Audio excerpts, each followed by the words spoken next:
For years, there's been a shadow figure in P. Diddy's inner circle, a woman so powerful and trusted that he once said he didn't know how he'd function without her. But now, she's breaking her silence for the very first time, and what she's saying could change everything. Some have likened her role to that of Ghislaine Maxwell in Jeffrey Epstein's scandal, an enabler, a gatekeeper, the one who allegedly kept the machine running behind the scenes.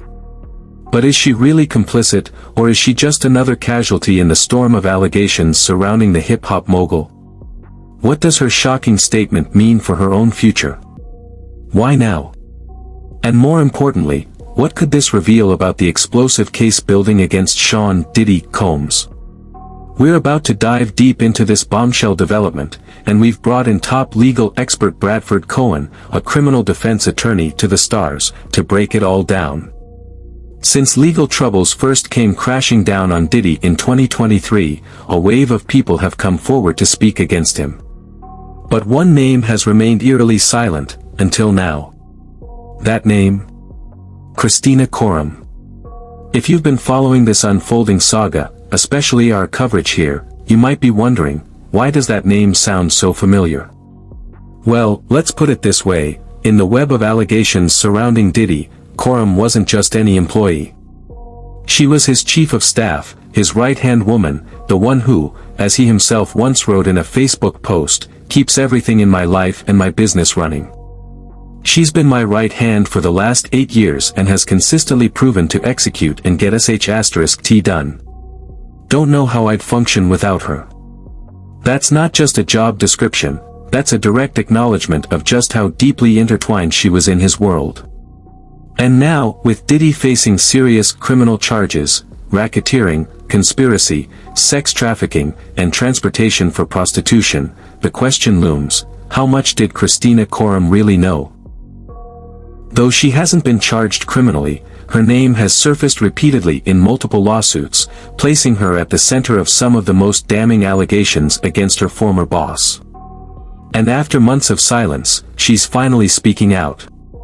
In an official statement published by USA Today and first reported by Rolling Stone, Korum vehemently denies any wrongdoing, saying, "For months, horrific accusations have been made about me in various lawsuits regarding my former boss.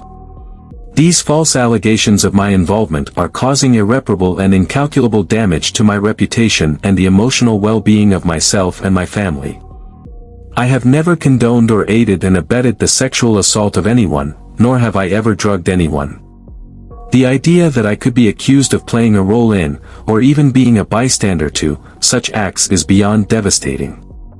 But here's the real question, does this statement clear her name, or is it just damage control? What does this mean for the ongoing legal battle? And could her words actually hint at something even bigger about what's to come? We're about to break it all down, piece by piece, so stay locked in, because this case is only getting more shocking by the day.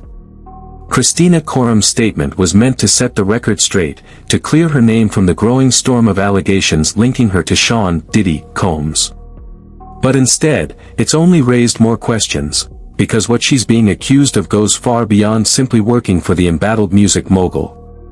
In her words, she insists, "The rape of anyone is beyond upsetting, disturbing, and unthinkable. That is not who I am, and my heart goes out to all victims of sexual assault. I am confident that the allegations against me will be proven to be untrue." But what exactly is she referring to? What are these allegations that she's so desperate to distance herself from?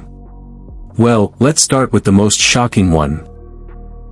Korum is listed as a defendant in an amended lawsuit filed this month by Ashley Parham, a woman who claims she was the victim of a violent gang rape involving not only Diddy, but also comedian Dre, and NFL star Odell Beckham Jr. And if you thought that was horrifying enough, the details of this lawsuit take an even darker turn. Parham's allegations paint a disturbing picture of the power dynamics within Diddy's world. According to her lawsuit, at one point during the assault, Diddy held a knife to her face, threatening to give her a Glasgow smile, a gruesome torture method where the corners of a victim's mouth are cut open. And this is where Christina Korum, also known as KK, enters the scene. According to the lawsuit, Korum wasn't trying to stop the abuse. Instead, she allegedly told Diddy that giving Parham a Glasgow smile wouldn't be a smart move because it could negatively impact their potential clients, the same people they were allegedly trafficking victims to.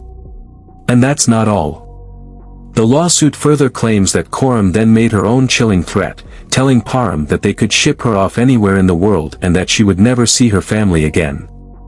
This isn't just an accusation of being complicit, it's an accusation of direct involvement.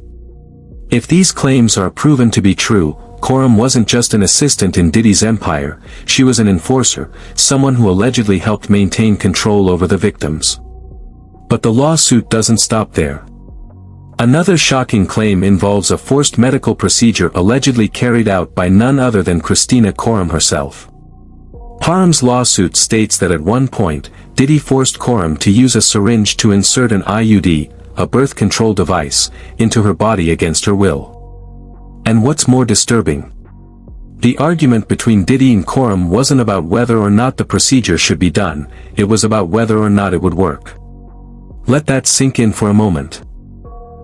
If true, this means Coram wasn't just present, she was allegedly carrying out medical interventions on trafficking victims at Diddy's demand. But perhaps the most alarming detail in all of this is Coram's alleged role in drugging victims to keep them compliant. According to Parham's lawsuit, after she was raped, Coram entered the room to examine her condition. By this point, Parham was barely able to move or control her bodily functions. Coram allegedly checked to see if she needed an IV fluid drip and may have administered it to her. The lawsuit describes a bag full of medical supplies, bottles of IV fluids, medicine, and unidentified powder-like drugs. It also alleges that Coram removed a pill from one of the bottles and handed it to Diddy. This paints a horrifying picture, one in which Coram allegedly acted as Diddy's personal pharmacist, providing victims with drugs to keep them in a dazed and weakened state. And remember, this ties directly into the criminal case against Diddy, where one of the key allegations is that IV fluids were used after prolonged drugging and abuse. Coram's statement was meant to absolve her of any wrongdoing, but if anything, it's brought even more scrutiny to her role. Why is she speaking now? Is she preparing for legal action against her? Could she become a key witness in Diddy's criminal case, or will she face charges of her own? Legal experts are already weighing in, and the consensus is clear. If these allegations hold up, Coram could very well become the next major player to fall in this ever-growing scandal. This is a developing story, and as the legal battles continue, one thing is certain, this case is only getting darker. So what do you think? Do you believe Coram's denial, or do you think she's hiding something?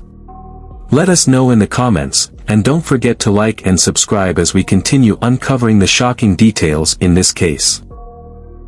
The accusations against Christina Coram, once Diddy's most trusted right-hand woman, are nothing short of chilling. While she has publicly denied any involvement in the heinous allegations tied to her former boss, the lawsuits and testimonies paint a starkly different picture.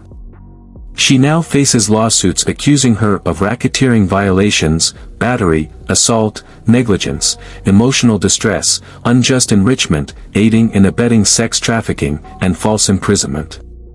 But that's just the tip of the iceberg. This isn't just about one woman claiming innocence in a legal battle, it's about a powerful figure allegedly operating as the enforcer, fixer, and facilitator of Diddy's most depraved and illicit activities. If these allegations are true, Christina Coram wasn't just a bystander, she was the orchestrator of the madness. Coram's name has surfaced in multiple lawsuits, not just one.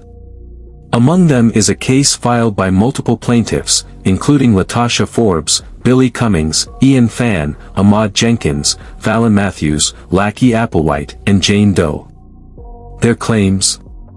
That Coram actively aided Combs in his abuse of both men and women, helping him cover up sexual assaults and maintain his predatory empire. And if that wasn't shocking enough, she was also mentioned in a separate lawsuit from former employee Phil Pines, who claims she personally ordered him to clean up hotel rooms after Diddy's wild sex parties. Think about that. If these allegations hold weight, this woman wasn't just present, she was orchestrating these operations, ensuring that no trace was left behind. And let's not forget about Rodney "Rod" Jones, a former producer for Diddy. Jones' lawsuit, which accused Combs of sexual assault and harassment, also placed Coram in the center of Diddy's criminal and sex trafficking enterprise. His words: Christina Coram is the Ghislaine Maxwell to Diddy's Jeffrey Epstein. For those unfamiliar, Ghislaine Maxwell was convicted of aiding Jeffrey Epstein in his infamous sex trafficking ring.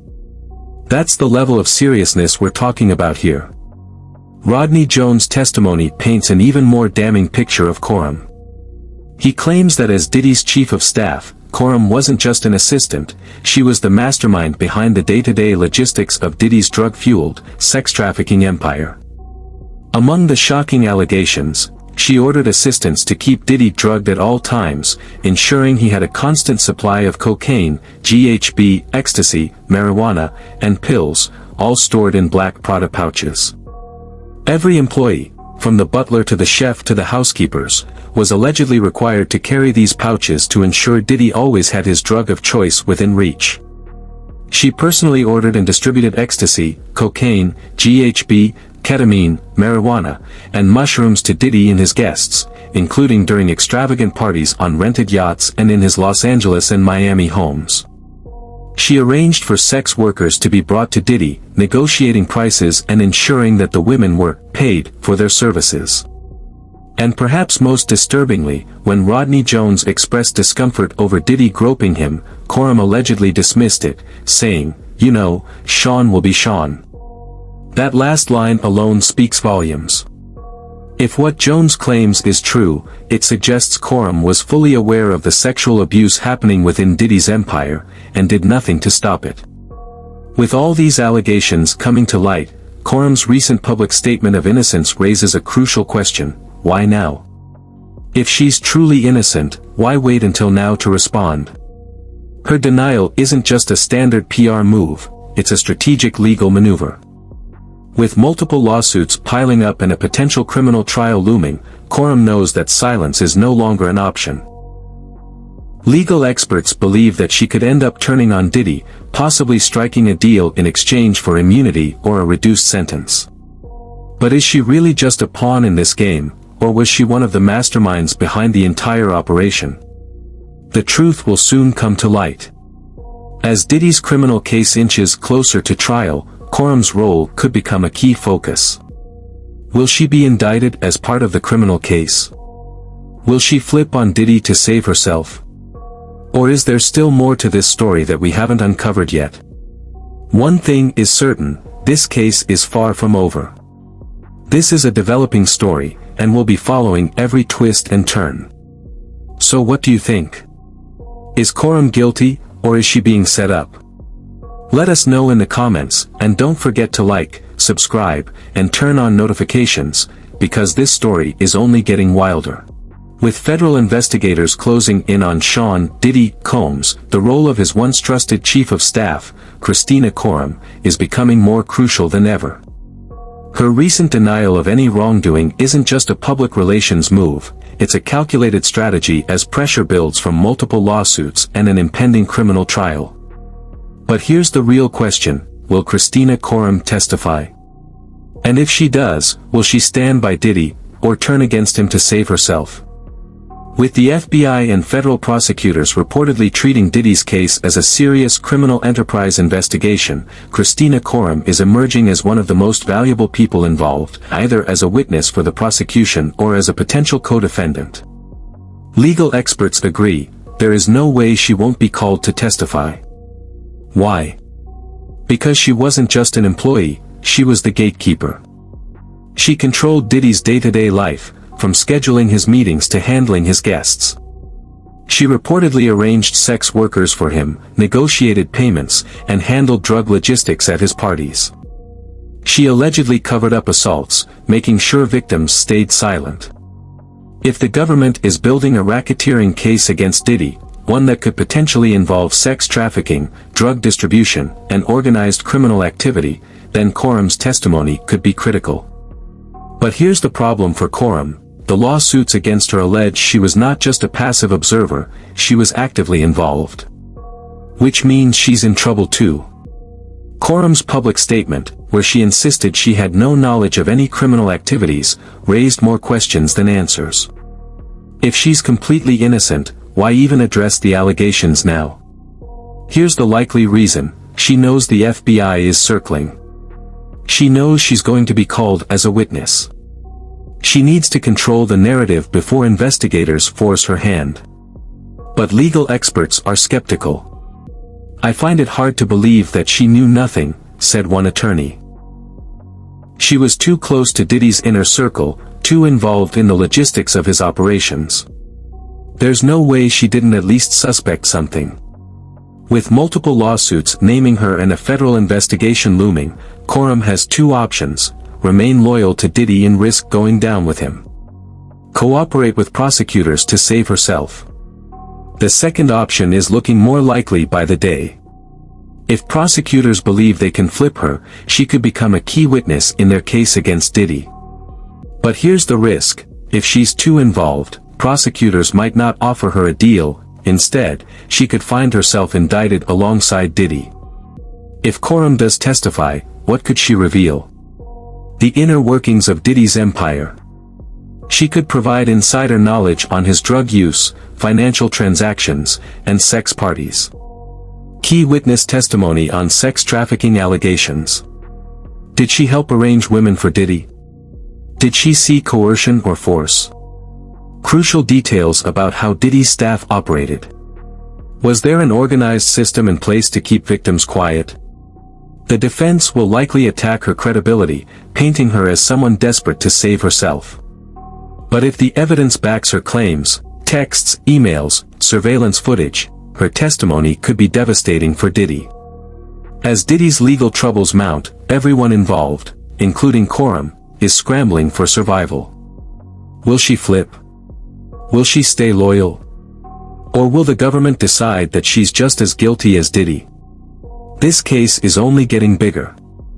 Stay tuned, because when the trial begins, we're going to see who stands and who falls. The legal storm surrounding Sean "Diddy" Combs is growing more intense by the day. Federal investigators are building a case that looks like a full-blown racketeering conspiracy, and Christina Coram is right in the middle of it. As more lawsuits surface and the pressure mounts, the biggest unanswered question remains: is Coram simply a witness, or will she be indicted herself? When prosecutors go after a criminal enterprise, they start from the bottom and work their way up. They put pressure on insiders, people who know the secrets, the logistics, and the power structure. That's exactly what seems to be happening with Coram. The fact that she hasn't been criminally charged, yet suggests that the government may be keeping her as a potential witness. But what would she testify to? The daily operations of Diddy's empire. She wasn't just an employee, she was his gatekeeper. Who handled the money and the drugs? If prosecutors want to establish a pattern of illegal activity, Coram's testimony could connect the dots. The human trafficking allegations. If she played a role in organizing or facilitating encounters, she could offer first-hand knowledge of what really happened behind closed doors. Here's the problem: if Coram had any active role in these alleged crimes, prosecutors might decide to indict her instead of flipping her. Did she knowingly facilitate sex trafficking? If the evidence suggests she arranged encounters, negotiated payments, or silenced victims, she's in serious legal trouble. Did she handle drug transactions? If she was part of a system that distributed controlled substances, she could be charged alongside Diddy. Did she participate in cover-ups? If she helped clean up crime scenes, intimidate witnesses, or conceal illegal activities, her chances of immunity decrease significantly. This is the moment of truth for Coram. If the FBI comes knocking, will she protect Diddy, or will she turn on him to save herself? Even if Coram takes the stand as a witness, there's a huge credibility issue. Is she testifying to get a deal? Juries are naturally skeptical of witnesses who cut deals with the government. Was she a willing participant? If evidence shows that she actively helped facilitate Diddy's alleged criminal activities, the defense will attack her as an unreliable witness. Did she lie in her public statement? She recently claimed she had no knowledge of anything illegal. If prosecutors present evidence contradicting that, her credibility is destroyed. The defense will hammer this point home: if she was so deeply involved, why isn't she sitting next to Diddy as a defendant? If the jury sees her as a self-serving liar, her testimony could backfire spectacularly. So far, Diddy is the only one facing criminal charges. But that could change at any moment. If Coram refuses to cooperate, will she be indicted next? Are federal prosecutors looking at other members of Diddy's inner circle? Could more charges be added as the investigation continues? The answer is likely yes. Federal cases take time. Prosecutors build their case carefully, stacking witness testimony, financial records, and digital evidence before making their next move. If they determine Coram was more than just an employee, if she was a willing participant in the alleged crimes, she won't be able to hide behind a public statement. Coram is at a crossroads. She could testify against Diddy in exchange for immunity or a reduced sentence. She could refuse to cooperate and risk being indicted herself. She could try to stay neutral, but that's nearly impossible in a case of this magnitude. If she flips, she could provide devastating testimony against Diddy. If she stays loyal, she might go down with him. And if prosecutors have enough evidence against her, she won't get a choice. They'll charge her alongside Diddy and let a jury decide her fate. One thing is clear: this case is far from over, and Christina Coram's next move could change everything.